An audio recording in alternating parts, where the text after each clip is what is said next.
Now let's solve these questions here. We have two questions with us, both being asked in GATE 2017, not too far ago. So I'll start with this one. We have been given a C programming code snippet and we have been asked to find the output. Okay. Now let's go step by step. Whenever you are asked to solve such questions, always go step by step. See the effect of each programming statement on the output, right? So let's go step by step. First, we have the declaration of two header files, and these two won't contribute much to the output that we get. And now we are starting the main method. Remember, the starting point of execution of any program is main. So if you're asked to trace the output of any program, always start from the main method.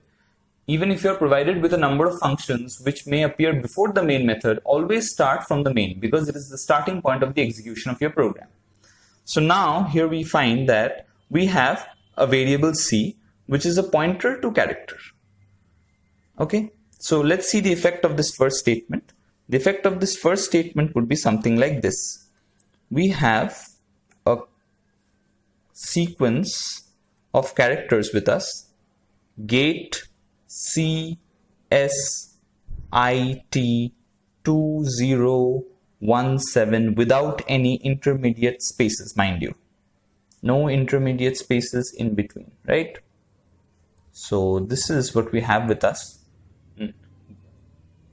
And mind you, strings in C are stored in the form of character arrays. So these character constants together make up a character array, right? I mean, this is an array, right? And what is an array? An array is a collection of variables. If this is a character array, it is a collection of character variables. And each character variable will contain a character constant, which is the case here. And if I assume the starting address to be 1000, then this statement, that is char star C, where C is a pointer to character, would be something like this. I have C with me and it holds the value of 1000, right? That means in a way it's pointing to the first location, to the first variable C. What is C? The variable C is a pointer to character. What are pointers supposed to do? Pointers are supposed to hold the addresses of variables. Since C is a pointer to a character, C is supposed to hold the address of a character variable. And here in this array, I have a number of character variables where C is holding the address of the first character variable, right? So since pointers are capable of holding addresses, C is no different. It is holding the address of the first variable of this array. So C contains 1000. And mind you, the next location, that is A, has an address of 1001. Why? Because characters in C have a size of 1 byte. So the addresses will increase by 1 for each consecutive location. So here we have 1001, next we have 1002, and so on. Right? Now look at this statement. Char star P equal to C. So P is once again a pointer to a character. So this pointer P is being assigned the value of C. What is the value of C here? The value of C is 1000. So P will also get a value of 1000. And in a way, P will also be pointing to this array.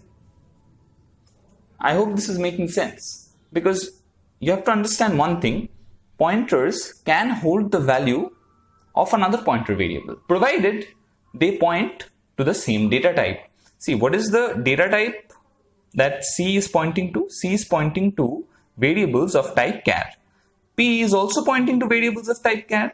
So P and C can be made to hold values of each other. So here P is holding the value of C. It's very much possible. Now look at this print statement. This print statement is very interesting. Here we have a number of operations involved. We have the strlen, that is the string length function in action. We also have some bit of typecasting involved. That means the characters that we get or the string that we get will be typecasted to int and that value will be printed. Anyway, what is that? What is the length, or rather, what is the string whose length we want to find? That is given within this pair of parentheses. This pair of parentheses gives me the string whose length I want to find using strlen. Strlen is a built-in string method used to find the length of a string. So see, strlen, now let's go step by step, okay? Now, I think these addition and subtraction operations are pretty self-explanatory. But the main thing that people might get confused about is this. This is the confusing part. This one and this one, they're both the same. I mean, they're pointing to different values, but the way they're accessing the array is the same. See, here it is written 2 of p. Remember, arrays and pointers work very closely. The name of an array is a constant pointer. Similarly, a pointer to a character can act as the name of the array. What do we use the name of the array for? We mainly use the name of the array to carry out array indexing operations. So if I make a pointer point to an array, then that pointer variable can be used as an array name, which is what is being done here. Since p is pointing to this array, it can be used as an array name. Up to that point, I think most of you will understand. The tricky part is, we know that p of 2 will give me 0, 1, 2. Array indexing always starts from 0. So this is index 0, this is index 1, this is index 2. So this will give me t. Now what will be given by this 2 of p? Are these two equivalent? Yes. Remember, these two statements are equivalent. That means writing p of 2 is the same as writing 2 of p. Right? So keep this in mind. This is one of the syntax, variations that we find in pointers in C. So this is very much allowed. So 2 of p will give me t, right? 2 of p will give me t. So here from this I will get t, and 6 of p. What is 6 of p? 0, 1, 2, 3, 4, 5, 6. So 6 of p, or p of 6, will give me capital I, right? Now, remember, characters always have an underlying ASCII value associated with them. The ASCII value of capital T happens to be 85, and the ASCII value of capital I happens to be 74. Now, remember, this is the range. The range is capital A to capital Z have ASCII values in the range of 65 to 90, right? Now, capital T, since it occurs at the 20th position, will have an ASCII value of 65 plus 20, which is 85. Okay, where do I write this? Yeah, let me write it over here. So C has a value of 1000. That's fine. And my P of 2, which is T, has an ASCII value. P of 2 gives me T, and T has an ASCII value of how much? 85. And P of 6 is giving me I, and I occurs at position 9. So 65 plus 9 will give me 74. So I'll subtract 74 from it, minus 1. And what do I find from this? See, 1000 plus 85 minus 74. Now this is trivial. Minus 74 minus 1 will give you minus 75. 85 minus 75 will give you 10. And 1000 plus 10 will give you 1010, right? This is the number that we were looking for, 1010. Now remember, as I mentioned just a while back, that characters take up 1 byte in C. So the addresses are increasing by 1 for every consecutive location. So I have 1000, 1001, 2, 3, 4, 5, 6, 7, 8, 9, 10. That means this location has an address of 1010. And now we have to find the string strlen will find the length of the string. Length of which string? Starting from 1010 till the point you encountered the string delimiter, which is the null character. So what will you get? You will get strlen of 17. So if you find the length of 17, what will you get? You will get a value of 2. So when you take or when you typecast this into an integer, you get a value of 2, and that will be printed for an output of 2. So the final output that you will get is 2. So the final output that we have is 2. I hope the steps are clear. This is our final output, right?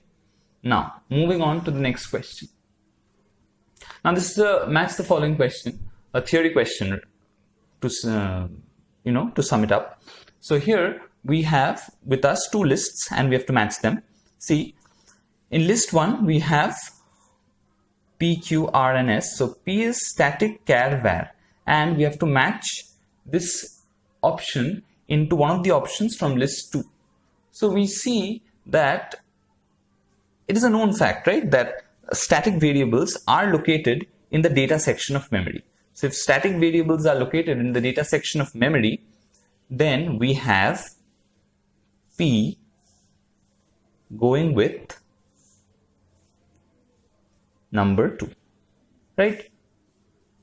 Okay, next one is M equal to malloc of 10. What is this doing?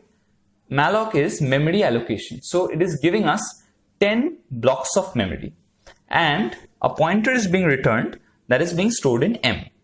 Now, the only way we can access these 10 memory locations is through this pointer M.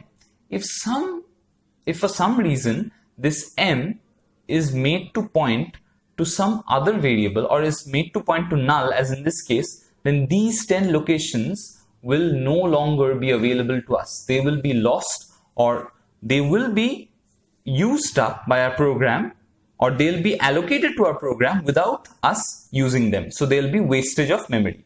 So this option, that is Q, will match with, if you see, number 4, lost memory which cannot be freed. That means once the pointer goes beyond our reach, or once the pointer goes out of scope, the memory block associated with it cannot be reclaimed. So number Q will match with number 4. So Q matches with number 4, right? Now coming to the next one, char star ptr of 10. What is this doing? This is declaring a variable ptr, which is an array of 10 pointers. See, ptr is an array of 10 pointers. So what is an array of 10 pointers telling us? An array of 10 pointers is telling us that each variable of the array will hold an address. Why? Because what do pointers hold? Pointers hold addresses. And if I have an array of pointers, then I'll have an array of addresses. That means I will have a sequence of memory locations to store addresses, because each of my array locations are pointers and each pointer will hold memory addresses. So I'll have a sequence of memory locations to store addresses. So this is number 1. So R matches with number 1. So R matches with number 1, right?